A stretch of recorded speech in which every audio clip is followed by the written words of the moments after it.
सीधे अब दिल्ली का रुख करते हैं। निजामुद्दीन इलाके से हमारे सहयोगी सूरज अरोड़ा हमारे साथ में है। सूरज, कल हम दिन भर लगातार हलचल भी देखते रहे निजामुद्दीन, हालांकि ये पूरा इलाका मरकज सील जरूर कर दिया गया है, लेकिन क्या अभी भी यहाँ पर इसी तरह की हलचल नजर आती है? क्योंकि कार्रवाई करने की बात कही जा रही है। मौलाना साद अभी भी फरार है। बिल्कुल नैना, तस्वीरें दिखाते चले साथ ही साथ कि इस वक्त पुलिसकर्मी, अर्धसैनिक बल, यही लोग यही केवल दिखाई दे रहे हैं। यहाँ पर पूरा इलाका सील कर दिया गया है। लेकिन जिस तरह का वाकया पेश आया है पिछले 2 से 3 दिनों में, उसने जिस तरह से भारत इस महामारी के खिलाफ जंग लड़ रहा था, काबू पाने की उम्मीद जग रही थी, उसको बहुत जोर का झटका लगा है। और पिछले 24 घंटे में लगातार केस जो हैं वो बड़ी संख्या में सामने आए हैं।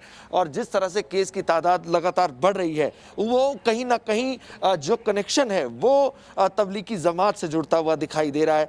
तो ये वाकई अपने आप में चिंता की बात ज़रूर है। अकेले बुधवार को केवल 450 केस सामने आना और 110 नए मामले तमिलनाडु में जिस तरह से सामने आए हैं, और वो अपने आप में जो आंकड़ा है वो कहीं ना कहीं साफ तौर पर जो वीडियोस, जो पुरानी चीज़ें, जो मैसेजेस जो सामने आ रहे हैं, वो इस और साफ इशारा करते हैं कि कहीं ना कहीं जो तबलीगी जमात का ये जो सिनेरियो बीच में रहा है, उसने वाकई फिर दोबारा एक्सीलेटर, जो ब्रेक लग रही थी वो एक्सीलेटर दबाकर और ज्यादा मुश्किल में डाल दिया है देश को। बिल्कुल। और सूरज, जिस तरह से मैंने आपसे सवाल भी किया कि आखिर क्या मौलाना साद के बारे में कुछ जानकारी मिल पा रही है, क्योंकि मौलाना साद अभी भी फरार है।